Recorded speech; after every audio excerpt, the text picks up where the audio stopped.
Estamos de volta para dar orientação sobre ciências, né? E vamos dar continuidade na célula. Então, nós sabemos que a célula promove divisões celulares, né?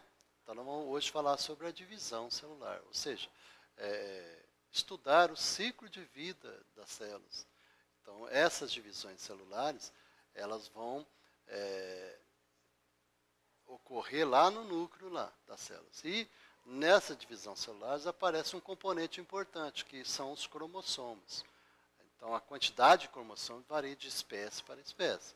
Na espécie humana, por exemplo, o normal é 46 cromossomos.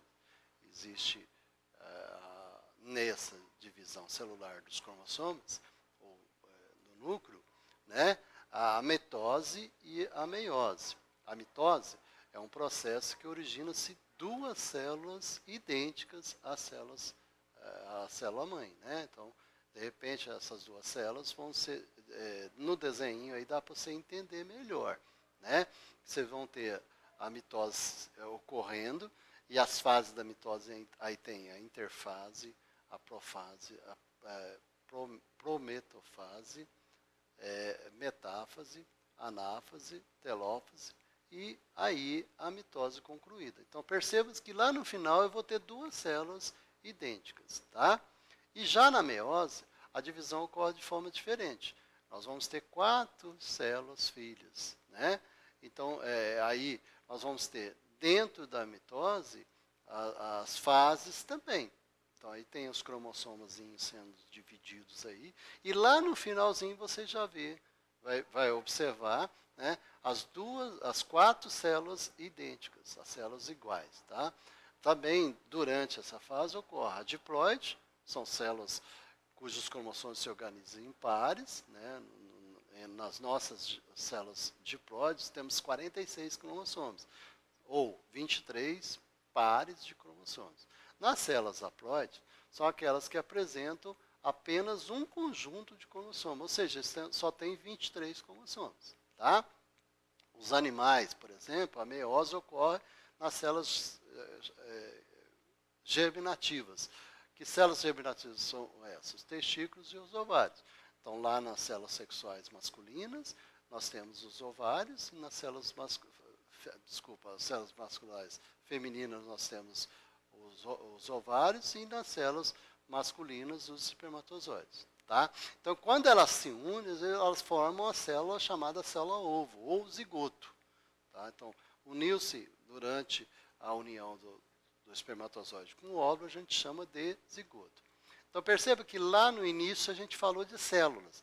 As células vão formar o zigoto. E o zigoto, por sua parte, vai formar os tecidos, certo? Então, no nosso tecido, nós temos vários tipos de tecido, tecido epitelial, tecido adiposo e assim por diante. Esses tecidos vão formar os órgãos, tá? Os órgãos, por sua vez, que órgãos são esses? Coração, pulmão, tal. E os órgãos, por sua vez, vão formar os sistemas, sistema circulatório, sistema cardiovascular, sistema respiratório. E esses sistemas em conjunto vão criar o nosso organismo, que é complexo, tá?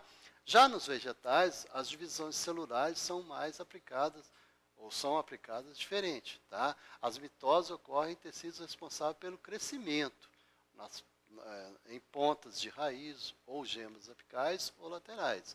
A mitose pode ocorrer também na criação de gametas, desde que o adulto seja haploide. Por outro lado, o adulto haploide produz esporos. Né? Um exemplo disso é a samambaias, por exemplo. Né? E essa haploide faz por meio de meiose. Ok? Então vamos passar para as atividades agora. Aí agora nós vamos iniciar com definições, para você ficar sabendo o que é uma coisa ou outra. Nós falamos lá atrás sobre cromossomos. O que é um cromossomo? O que é células haploides? O que é gameta? O que é zigoto? Tá? Na número 2, faça um quadro comparativo entre as características da mitose e da meiose. Então você divide o quadro aí, você põe mitose de um lado e meiose do outro. O que está acontecendo em uma que não acontece na outra? Tá? Na número 3, um casal resolve ter um filho. Para que isso ocorra, o óvulo deve ser fecundado. Então, a fecundação é a união do óvulo com o espermatozoide. Agora responda, quantos cromossomos tem o óvulo? Quantos cromossomos tem o espermatozoide? Quantos cromossomos tem o zigoto originário da fecundação? Então, você vai responder porque tem os dados lá em cima lá, tá? Além das referências que você tem embaixo aí, ok? Muito obrigado, nós voltamos na próxima semana.